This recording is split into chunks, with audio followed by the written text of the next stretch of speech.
Gyvename sparčiai besikeičiančioje visuomenėje, kur supa milžiniškas informacijos srautas. Ir mes pripratę gauti informaciją konkretizuotą, standartizuota čia ir dabar, kad būtų greitai. Ir būtent viešo valdymo agentūros organizuojami e-mokymai suteikia tokį įrankį, kur mes galime surasti visą mums aktualią informaciją. Ir viena iš temų pristatomų yra viešojo valdymo ir pažangios valdysenos principai. Tai mums, kaip vadovams, suteikia galimybę prisitaikyti prie augančių, besikeičiančių klientų poreikių, nes žmonės šiai dienai pripratę paslaugas gauti greitai, laiku ir svarbiausia kokybiškai. Tai būtent mes turime galimybę augti kartu.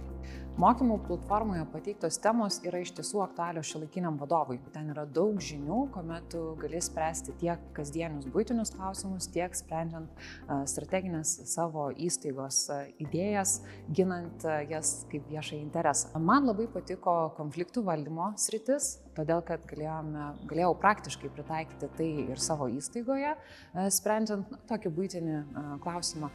Ir labai patiko derybų tema, kur galėjau pritaikyti žinias, sprendžiant įstaigos strateginius klausimus ir siekiant to bendro susitarimo tam, kad abi pusės būtų laimingos.